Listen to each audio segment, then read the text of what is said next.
Hey, welcome to the Learning Drummer channel. You are now watching one of 5 videos that are all about improving your four-way coordination, your four-way independence, and it's by doing just this, focusing on mind-muscle work. And that's what we're going to be doing with these roughly 20 drills that are going to help you to be able to get to be a better drum set player. None of this has anything to do with musicality. This is all about coordinating your limbs and your mind. That's what its focus is.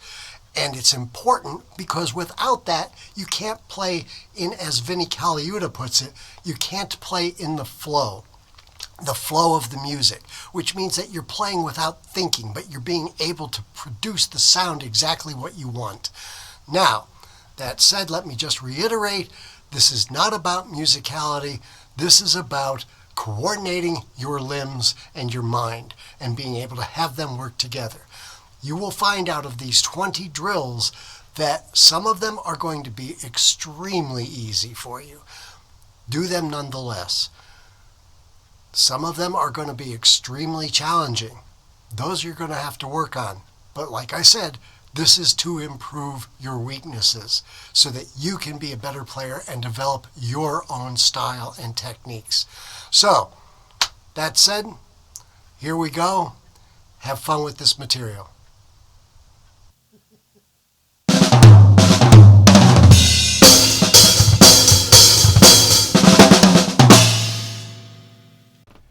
This is the first of the 5 videos for mind-muscle coordination. The very first exercise is one that I, for a long time, just poo-pooed, never did it, thought it's ridiculous, but it's not. It's very valid. And what that is you sing the notes. So as a drum set player, as a snare drum player, you can make any sound you want as the snare drum, but cha, let's say that that's the snare drum sound. Okay.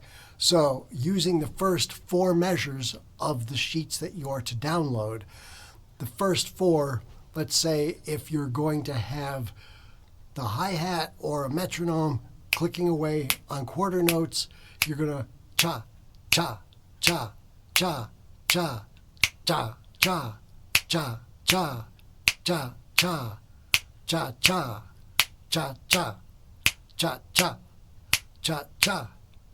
Cha-cha, cha-cha, okay? You do that through the entire sheet. I was snapping my fingers. It would be best if you're playing it with a hi-hat or with a metronome, actually singing it with a hi-hat or metronome.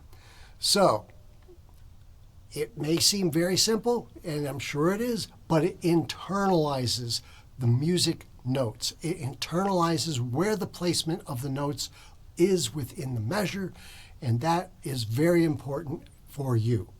So that's the first exercise. The second exercise is basically the same as the first, but you're using your hands to play the notes. Your feet or foot, left foot, right foot, whichever one you choose, is going to be producing the pulse rather than the snapping that I was doing. I strongly suggest that you use some sort of a timekeeper, a metronome, a click track, whatever. It doesn't matter, but play it with it so that you can keep time. And the whole reason for singing it and for playing it is, like I've said, it internalizes it. So what you're doing now is you're using your feet with the metronome and your hands are alternating the notes. Simple, I understand that. It's real easy to just go through this exercise, but focus on where the notes are.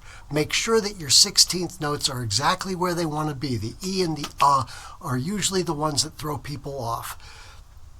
Not as in you're playing off, but as in if you're not dead on it and the rest of the band is, you'll sound awful.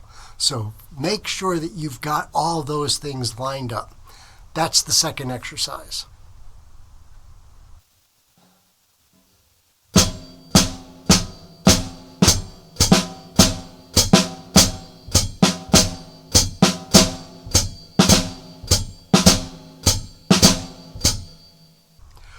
Okay, the third exercise involves the second downloaded sheet. It says something about ghost notes on it.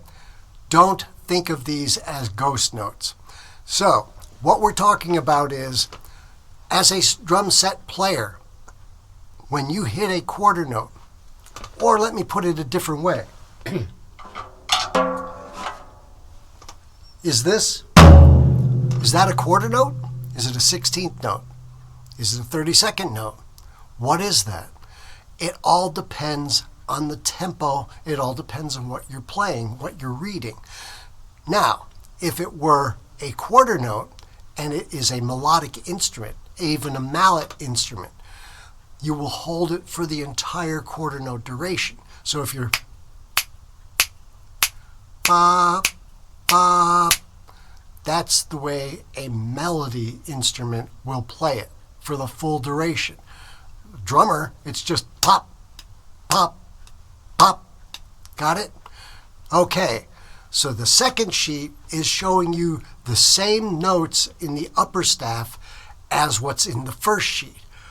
All of the other notes are the 16th notes in between.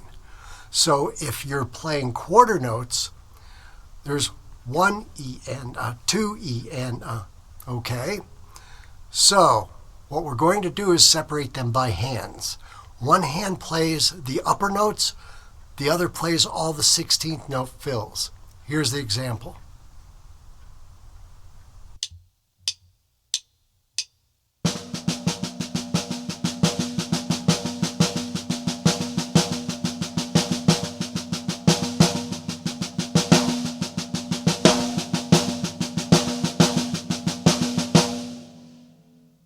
So, you've got the idea. That's what you're going to do for the third example.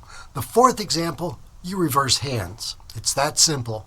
Your right hand is playing, let's say, was playing the 16th notes. Now it plays the notes that are being written or read. Your left hand is playing the 16th notes that fill in between. And of course, have a foot playing with the metronome so that you have it right in tempo, right in time. Okay, that's the fourth.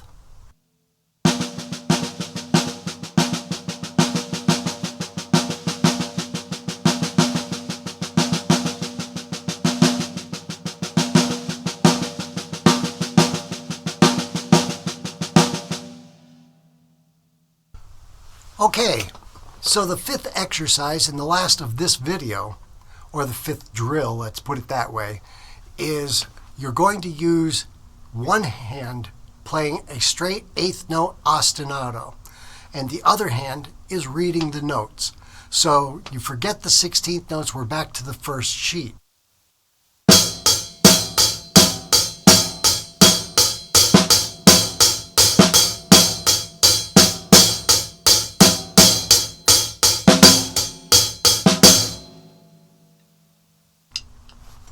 Then, of course, you reverse it.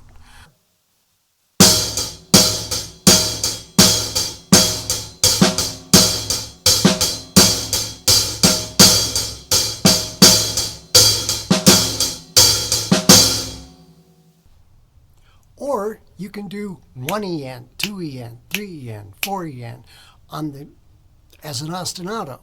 Of course, you can do any ostinato that you wish, but that's for more advanced players. I'm just recommending the straight eighths for those that are starting out in this. Or if you've never used your left hand as the ostinato pattern, it's best to start with the eighth notes.